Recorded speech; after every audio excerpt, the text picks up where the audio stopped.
Good morning, students. Today we'll start with the exercises of this chapter 3, that is migration. Okay, I'll tell you the fill in the blanks and all the other exercises which you have to do, the long answers which you have to do in your copies, and reflect while children. I'll explain you, and that you have to do it by yourself. Okay. Then the fill in the blanks. First one, the trend of brain drain. Brain drain is considered a problem. Second one, movement from one country to another country is called migration. Okay. Then movement of people from one place to another within border is called urban migration. Okay. Immigration is the international movement of people into a destination country which they do not belong. Immigration means leaving one's resident country for the destination country. Then Australia encouraged immigration due to least population reason. Okay. Seventh one, in 20th century, most of the migrants were from Latin America and Mexico. Okay. If you have any confusion, you can just pause your video. You can just pause your video and look it again, or you can just revise it, or you can just rewind the video and look the answers again. Okay. Then agree and disagree. Migration from native country to another country is called as immigration. That's true. Agree. Next one, brain drain is departure of educated people from one country to another country. Agree. Rural-urban movement of people has no effect on total population. Agree. Immigration adds to total population. Agree.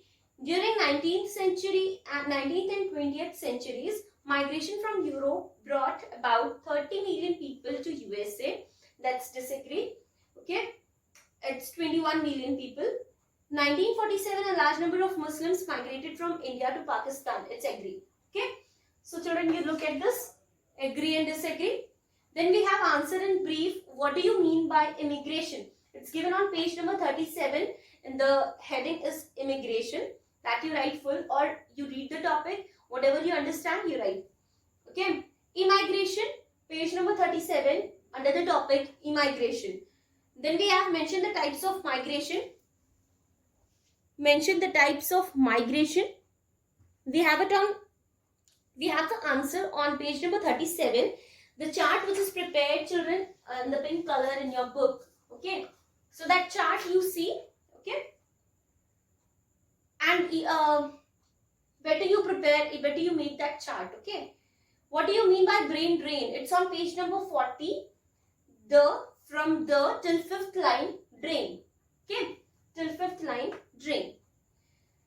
Then answer in detail. First one, explain briefly the concept of migration. It's on page number 37, children. First and second paragraph you have to write. Second one, what are the advantages of migration for destination country? It's on page number 37, advantages. Okay. State the meaning and causes of rural-urban migration, page number 38, 2 points. Okay. It's given on dotted points are given, that you have to write 2 points. What are the positive effects of brain drain? Page number 41, 3 points are given, all the 3 you write. What are push factors? Page number 41, first paragraph is given, and then the 7 points are given. The 7 points are given in the dotted ones. That also you have to write. Okay.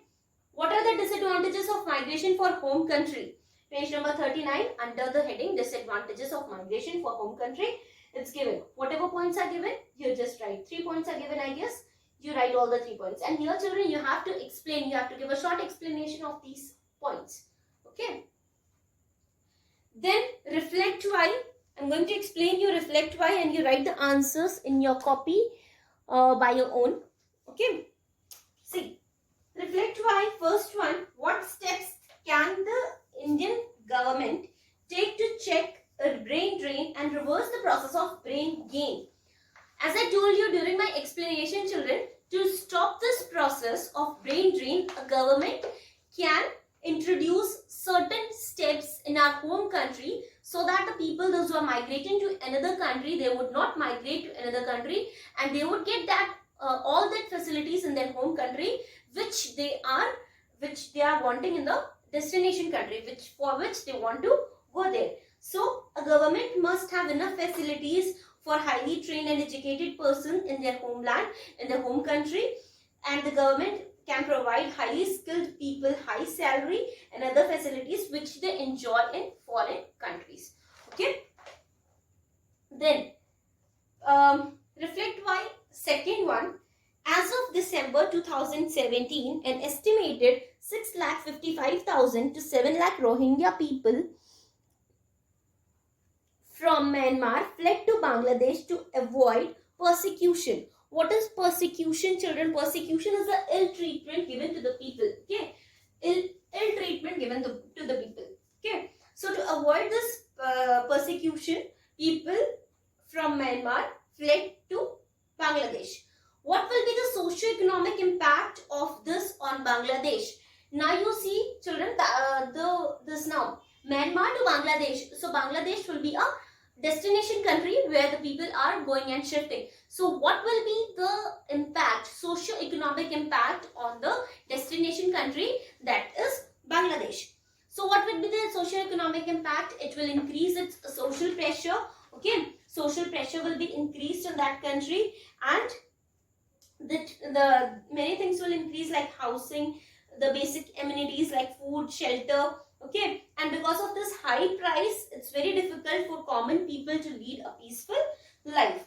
Okay, so it will be a social pressure on that country, okay, which the people are going and shifting. Okay, these two answers you write by yourself. Whatever answers you will write based on my explanation, whatever I explained you just now, you write that. Okay, and fill in the blanks, agree and disagree, and answer in brief. No need to write in the copy, children. Answer in detail. You see page numbers I have told you. I told you the paragraph and I told you the heading also. And you read the topic first. Line wise I have not given you. That's no need. So you better understand the topic clearly and then write the answer. Okay. And make copy on time. As you are getting the exercises, we are getting the question answers, mark the exercises in your copies first, and then you write the answers in your mark the exercises in your book, and then you write the answers in your copies. Okay, so these two chapters, population dynamics and migration, will be coming in your exams. From the next class we will start the revision of these two chapters. Okay, side by side I'll give you the revision in the videos also, and in the live class, if you have any problem related to these two chapters, if you have any problem related to the answers, because fill in the blanks, agree and disagree, I'm not looking into the book. Whatever answers I'm getting, whatever answers I understand, that I give you in the fill in the blanks, and this one. Okay, whatever confusion you have, you can ask me in the live classes also.